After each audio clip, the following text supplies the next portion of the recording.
Welcome back. Let's try together to build from zero a Pourbaix diagram. So as an example, in this case, referring to same reaction of aluminum. So the Pourbaix diagram of aluminum. So I have here some notes for all the reactions involved, at least the main important, for building this Pourbaix diagram. But at the very beginning, just a few information, reminding some important concept in Pourbaix diagram. So Pourbaix diagrams involve potential, that is a reduction potential. When we are here, is the reduction potential in standard conditions, or just a reduction potential when we are moving away from the standard condition, increasing the pH. But is always, regardless the value of pH, an open circuit potential. So basically the same potential that we can appreciate in the nearest equation. So it's referred at a temperature that is 25 Celsius degree and the pressure that is 1 bar. And always in water. And so before start with the resolutions of the line involved aluminum, it's important to remind the presence of the water line. And so the equilibrium line of hydrogen and the equilibrium line of oxygen. So water exists here, okay, and here we have H2 and here we have O2. This is A0 equal to 0 as a convention, and this is A0 equal to 1.23. Measure versus the reference electrode MHE. In order to understand how it's possible to measure this parameter by knowing this one, it's important to come back and see the associated lesson, the dedicated lesson explaining basically what is a reference electrode. So now we can start. We can start at the very beginning.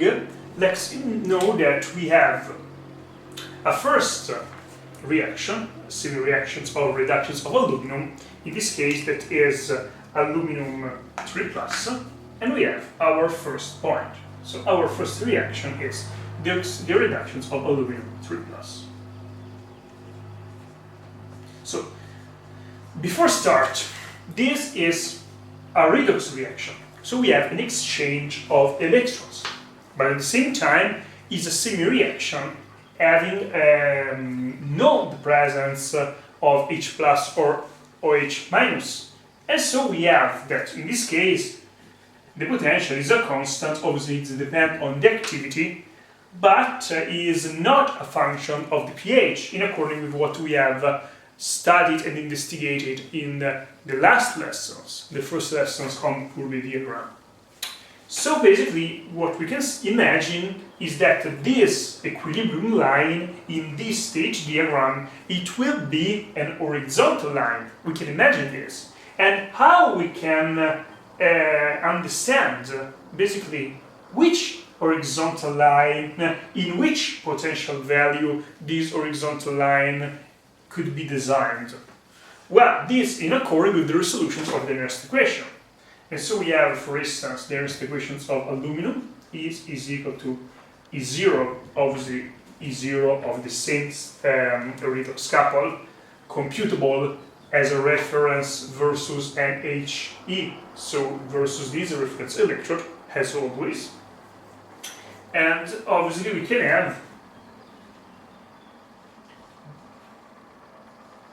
don't be scared about this 2.303, basically it's just the conversion in order to pass from the natural logarithm to the one in base 10.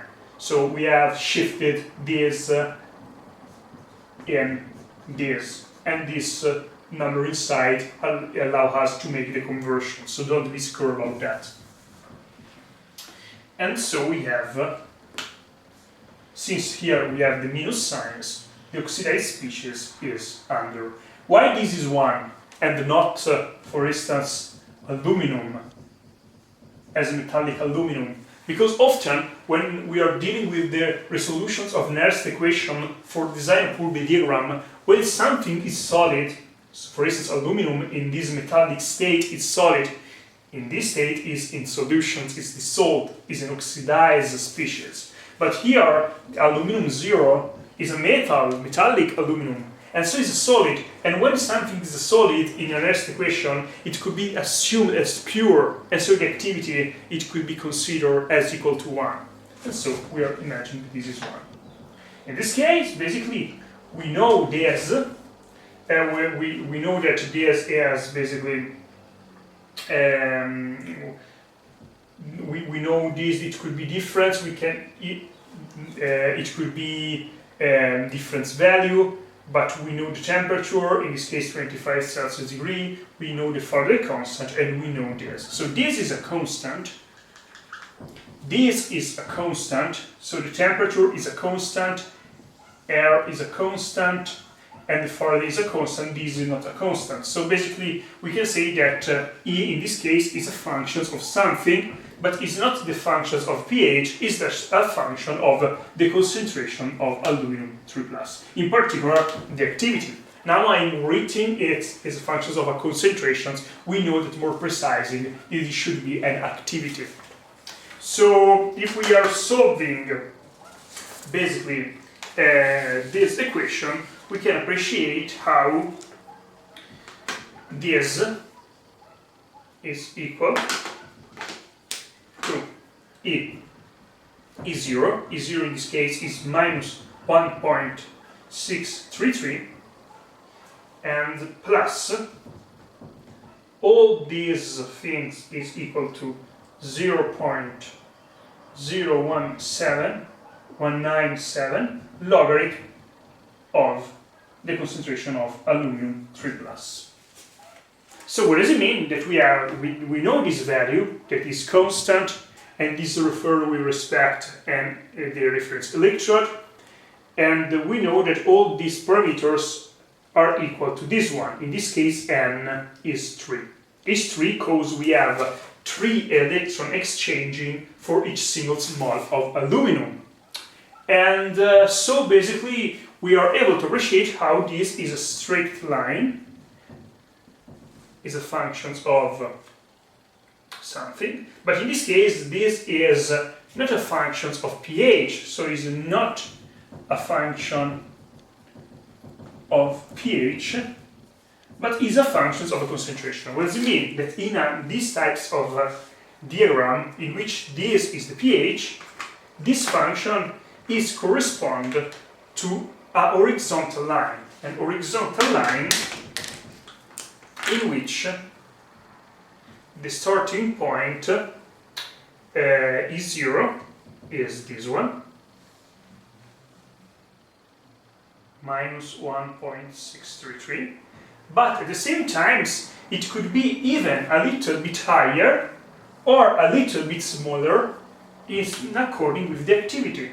So these terms is not a function of the pH, and so it do not represent a slope. Always we have a straight line, so for this diagram, these equations in something like this, constant. But this constant is higher if the concentration is bigger, and is smaller if the concentration is smaller, because we are something that is always equal, but we are adding something that it could be bigger or it could be smaller in addition with the concentration or better the activity of aluminum 3+. And so in general we have always an horizontal line, because no presence of H plus or OH minus is here. But at the same time, this horizontal line, it could be this one, it could be this one, it could be this one, in accordance with the activity. So this is not a constant, this is a function, obviously, this is a function of the activity, but not a function of the pH. And so the only thing that we are changing is the starting point, but the slope is always 0. So we have defined the first step. And this time we know that here, since this is a phase diagram, a state diagram, we have here aluminum as a metallic aluminum, and here aluminum as 3+. So it seems that in these pH conditions, it seems to be clear that the aluminum is stable only as aluminum 3+ in water. But now what happens if we can, if this is obviously horizontal, no slope is 0. If we increase the pH more and more, if we increase the pH more and more, we are approaching another types of reaction. So we are passing from this reaction, a redox reaction, so a reaction associated with an ester that solved in this diagram allow us to appreciate this result. We are passing, when we are approaching a certain pH value and so the concentration of H- increase more and more, we are approaching this reaction. So we have aluminum 3+, 2 plus 3 water, giving the corresponding oxide, alumina, and this. This reaction is a reaction that is not involving an exchange of electrons, so is not a redox reaction. And since this is not a redox reaction, it's quite similar to imagine that this line, it will be a vertical line, as in the case of each single line in which no exchange of electrons are present. Because if this is not a redox reaction, it not makes sense to speak about inertial equations, and it not makes sense to speak about potential. But basically, these particular types of reaction tell us that after a certain pH value, our aluminum 3+ feel the presence of a certain pH and react to become aluminum. And so maybe we have that over a certain pH condition, this 3+ is start to create an oxide. And this is extremely important because maybe sometimes the oxide is a solid and can precipitate. Sometimes it could be soluble as an hydroxide or an ions, and sometimes is solid and can precipitate. But this is extremely important because, for instance, in metal A battery, in zinc air, we need to avoid to work in all that pH zone that can promote the formations of a solid oxide. Because if a solid oxide that can precipitate its formings in a battery, we are closing the circuit and the working of the battery is not ensured anymore.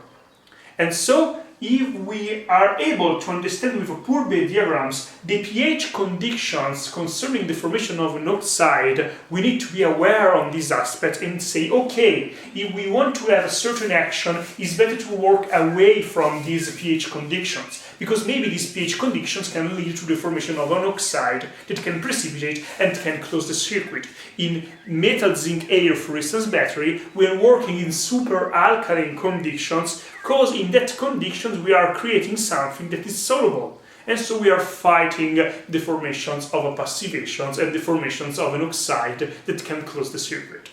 So obviously it's important now to understand exactly at which pH value these reactions occur. Because we know that these reactions occur, but it's important to know also if this line that is always vertical, since this is not a redox reaction, but if this line is here, or maybe is here, or is here, so at which precise value of pH this line is present. Well, in order to do this,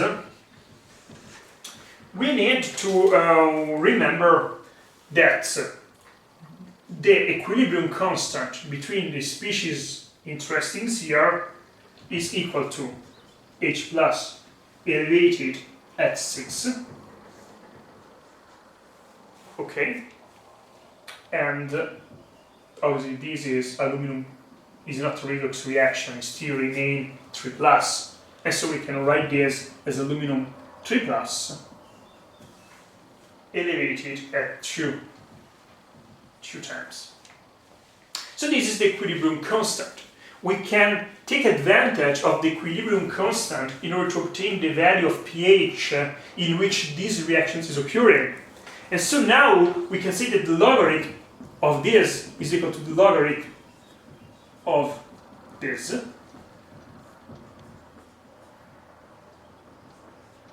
Okay, now I'm writing here this, and so we can say that the logarithm of this is equal to this 6 logarithmic roots plus 2 logarithm of aluminum 3 plus. Why I have shifted this in the logarithmic form? Because we are able to know this parameter. Because we say that the free energy of the reactions, of these reactions in standard conditions, is equal to minus 2,303 RT logarithm of cadmium.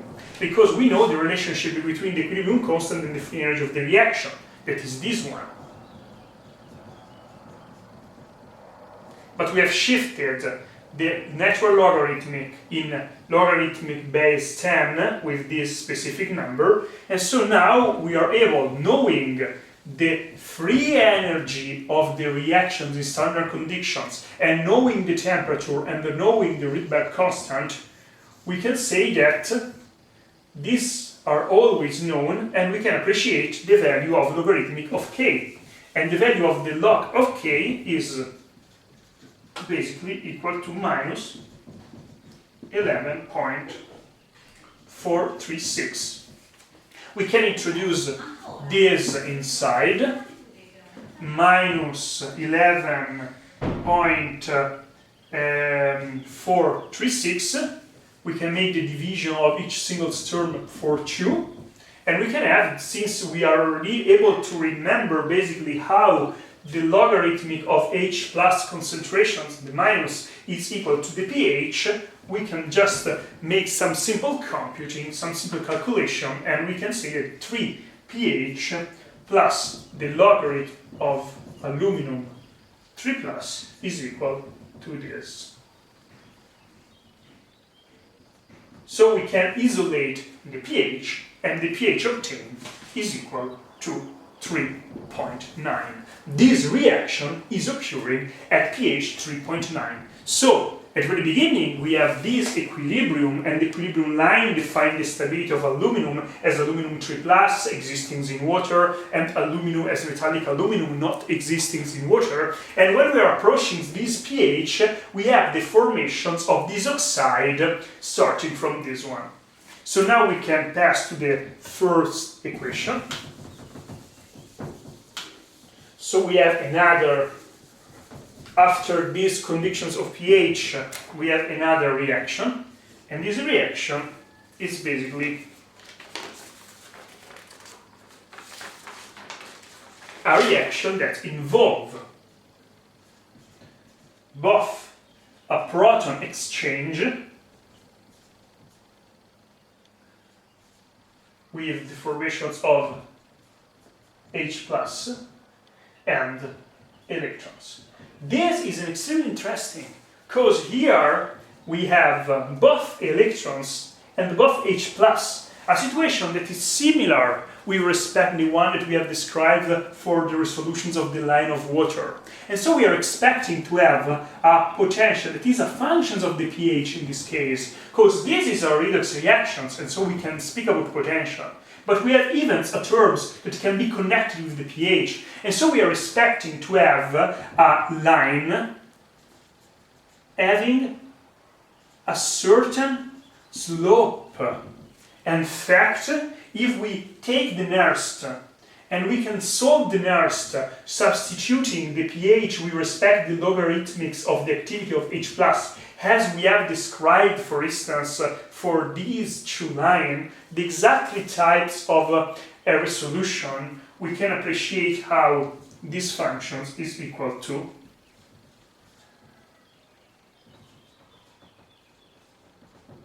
this one. And so we have a line with a slope. So this is actually a function of the pH, is a straight line with a certain slope. Proceeding again, we have another reaction that is a protonic reaction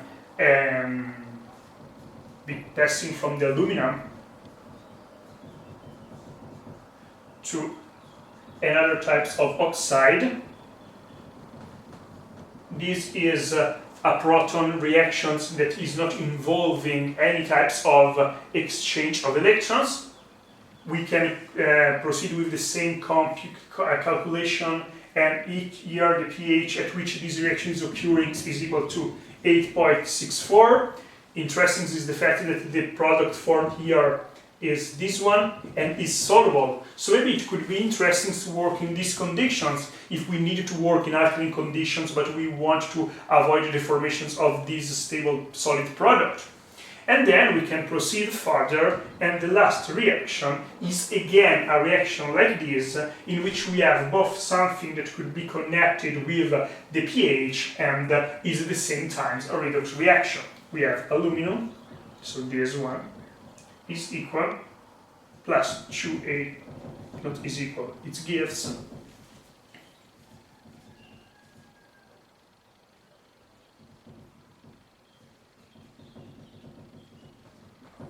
and again we have something like this. So we can appreciate basically that we have design just by knowing the reactions involved and being able to solve the nearest and knowing the free energy of the protonic reaction, we are able to design Pourbaix diagrams. And now we know for each single point which is the stability of one species in water and with respect different pH condition.